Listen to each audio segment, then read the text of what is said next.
Halo semuanya, perkenalkan nama saya Muhammad Ibnu Adani. Saya adalah mahasiswa dari Universitas Negeri Medan, di mana saya mengambil prodi Pendidikan Sejarah dan saya berasal dari kelas B reguler 2024. Jadi, di sini saya akan membahas tentang bangunan Taj Mahal. Seperti yang kita tahu, Taj Mahal ini merupakan salah satu keajaiban dunia yang dimana Taj Mahal ini dibangun oleh Kaisar Mughal di sana yang dipersembahkan untuk mendiang istri tercintanya.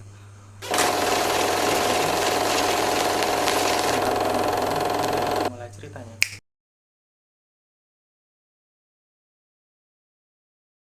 Jadi Taj Mahal ini merupakan sebuah monumen menara putih yang berada di tepi sungai Yamuna, kota Agra Pradesh di India.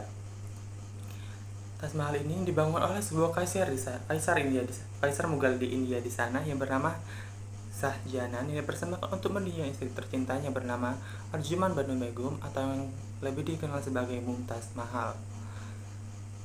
Di mana untuk membangun Taj Mahal ini memakan waktu sekitar 22 tahun, ini dimulai pada tahun 1631 dan baru selesai pada tahun 1653. Di dalam bangunan Taj Mahal ini terdapat dua bangunan, yaitu Wisma dan Masjid. Dan terdapat juga sebuah kaligrafi yang rumit tapi indah, keindahan struktural, hiasan-hiasan batu permata, serta taman-taman indah yang mengelilingi si Taj Mahal ini. Jadi bisa kita bayangkan bagaimana cantiknya si Taj Mahal ini. Dan setelah dibangun, bangunan ini pun mendapatkan salah satu keajaiban yang ada di dunia ini.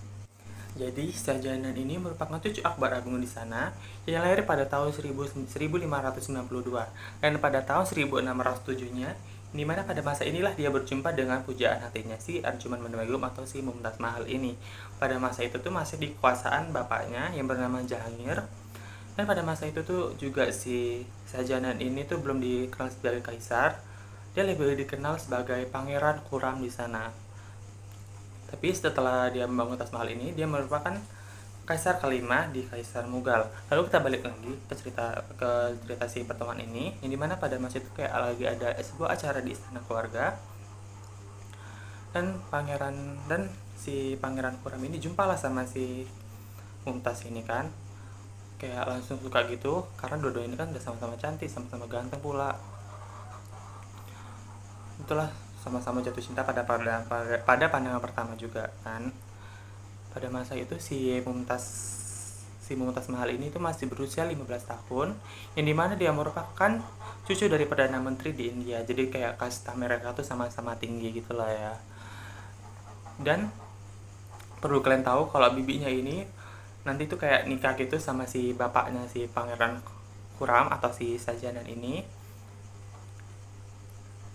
Berarti mereka tuh di usia itu kayak udah bisa nikah lah pada masa itu kan. Tapi entah kenapa kayak si Shah Jahan ini tuh harus menikahi perempuan lain dulu. Jadi ditundalah pernikahan mereka gitu kan. Entah kenapa jadi mereka tuh gak nikah dulu gitu kan. Entah awal kenapa alasannya. Dan dia istri pertamanya ini bernama Kaundari Begum. Dan pada tanggal 27 Maret 1612 baru disitulah si Shah Jahan ini menikahi si Mumtaz Mahal ini. Kenapa si Shah Jahan ini tuh bisa kayak suka kali gitu sama si Mumtaz ini? Karena si Mumtaz ini tuh selain dia tuh cantik, dia tuh dikenal dengan orang yang baik, gak sombong. Padahal dia tuh kan kaya gitu kan. Karena tuh di sana tuh orang-orang cewek di sana tuh walaupun dia kaya tuh dia tuh sombong. Dan masyarakat di India pun tuh kayak suka gitu sama si Mumtaz Mahal ini. Dan si Mumtaz Mahal ini tuh kayak dia baik dia tuh kayak sering berbagi gitu sama orang-orang miskin, sama anak-anak yatim piatu, terus sama janda-janda di sana. Dari hasil pernikahan mereka berdua ini, mereka dikaruniai 14 orang anak. Namun naasnya 7 dari anak-anak mereka tersebut tuh meninggal dunia, dikarenakan tuh pada masa itu tuh kayak anak-anak itu rata-rata meninggal dunia. Fact-nya, jadi si Mumtaz Mahal itu merupakan istri ketiga dari si Shah Jahan ini. Untuk informasi istri keduanya saya belum mendapatkan informasi itu. Walaupun menjadi istri ketiga, si Shah Jahan ini tuh kayak sangat mencintai Shah Jahan. Dan naasnya pun Shah Jahan ini namun naasnya si Mumtaz Mahal ini harus meninggal akibat melahirkan anak ke-14-nya ini. Dan di saat meninggalnya si Mumtaz ini merupakan puncak kesedihan dari Shah Jahan. Saja kita bahas.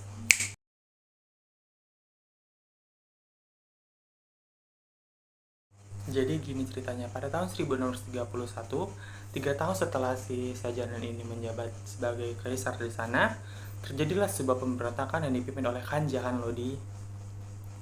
Dan si Shah Jahan ini pun langsung mengerahkan semua pasukan dan tentaranya di Deccan yang jaraknya sekitar 400 mil dari kota Agra Utara di kota Agra, Pradesh, India.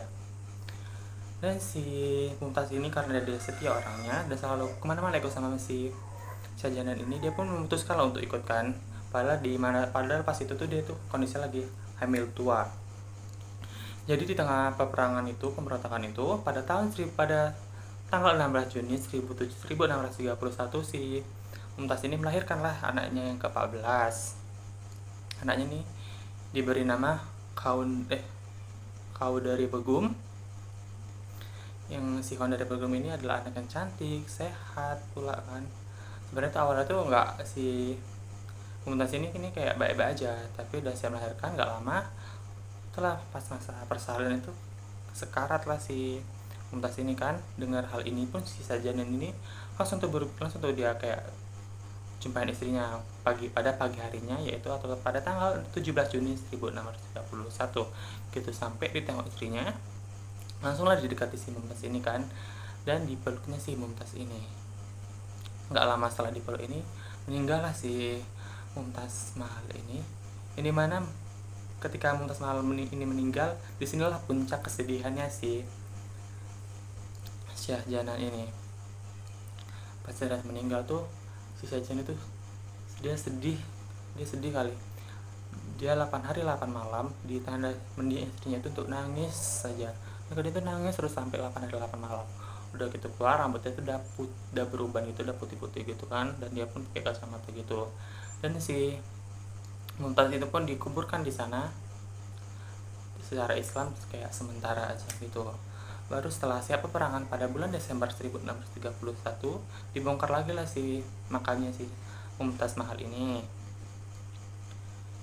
Lalu mereka pun membawa mayat atau makamnya, jenazahnya si Mumtaz ini kembali lagi ke kota Agra, yang dimana tuh mereka tuh harus menempuh dengan jalan kaki sekitar 700 km jauhnya. Ini dimana didampingi oleh ribuan pelayan dan tentara. Ketika sudah sampai di sana, si Shah Jahan ini pun menguburkan istrinya di tanah yang diberikan oleh Raja Sinjai, dan yang dimana tanah ini merupakan jadi cikal bakal berdirinya si Taj Mahal ini. Selama proses pemakaman melibatkan banyaknya ribuan tentara dan pelayan yang tadi itu kan. Si Shah Jahan ini pun ingin membangun sebuah makam yang megah dan besar untuk mendiang istrinya. Jadi bagaimana cerita pembangunan ini? Langsung saja kita bahas.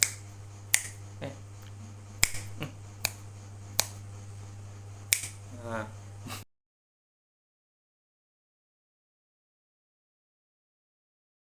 jadi setelah kepergian istrinya, si Shah Jahan ini tuh kayak masih belum bisa move on gitu kan. Dan itulah barulah mau dibangun sebuah makam yang megah, cantik, rumit tapi indah.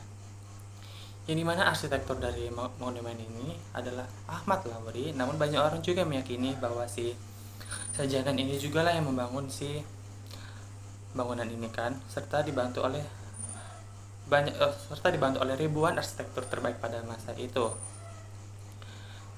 Jadi pada masa itu tuh kaisar atau kerajaan yang dipimpin oleh Shah Jahan ini merupakan kerajaan yang paling kaya pada masa itu. Jadi sudah dapat kita pastikan kan bahwa sumber daya mereka untuk membangun sebuah bangunan yang megah sudah lebih dari cukup untuk mempercepat pembangunan dari bangunan ini. Dibutuhkan lebih dari sekitar 20.000 pekerja. 20.000 pekerja aja bisa makan sampai 21 tahun.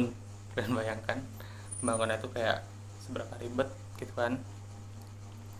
Jadi pada pembangunan awal bangunan ini itu dibangun dulu sebuah fondasi. Setelah fondasi dilanjutkan dengan membangun landasan dasar yang memiliki panjang sekitar 624 kaki. Dari landasan inilah dibangun sepasang bangunan batu pasir merah yang menghampit bangunan itu, yaitu si masjid sama si wisma ini tadi. Jadi corak dari jadi bangunan ini adalah perpaduan antara Persia dengan Mughal. Dan Taj Mahal ini juga terinspirasi dari bangunan Timurid, makam Humayun, makam Rafi'ud Daulah, serta Masjid Jama yang dibangun oleh Shah Jahan. Jadi yang paling menarik dari Taj Mahal ini atau ikon dari Taj Mahal ini adalah marmer putih yang ada di sana. Untuk mengambil marmer ini, secara khusus Shah Jahan menggali marmer putih ini di kota Makranan yang jaraknya ini sekitar 200 mil dari bangunan mereka. Dan untuk mengangkat marmer ini memerlukan 1000 gajah dan lembu untuk mengangkat marmer ini ke tempat kerja tadi. Dan jadi di atas Taj Mahal ini terdapat kubah cangkang ganda yang besar, di mana kubah ini membentang sekitar 240 kaki. Setelah itu dilapisi lagi lah itu pakai marmer putih kan. Dan di masjid, di wisma serta gerbang utama dari Taj Mahal ini terdapat sebuah kaligrafi Al-Quran. Ini mana untuk membangun kaligrafi ini, si Shah Jahan ini pun menyewa sebuah ahli kaligrafi yang bernama Amanat Khan. Ini mana untuk membuat si kaligrafi ini memerlukan marmer hitam, walaupun terbuat dari batu gitu kan. Si kaligrafi ini tuh kayak meniru tulisan asli gitu, kayak kita buat ya di buku gitu kan. Jadi bisa kita bayangkan gimana sejagonya si Amanat Khan ini.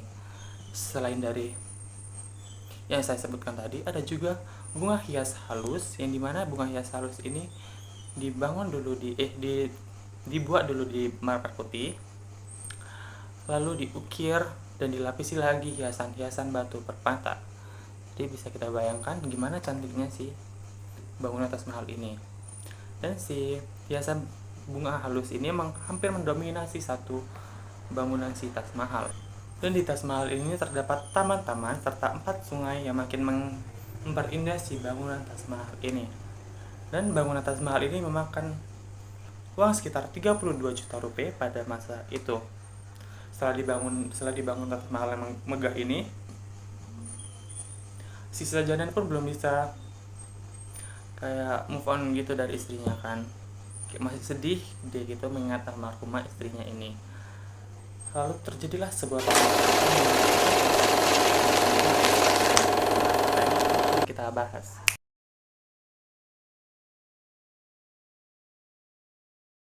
Jadi gini ceritanya. Jadi si Shah Jahan ini memiliki anak bernama Aurangzeb.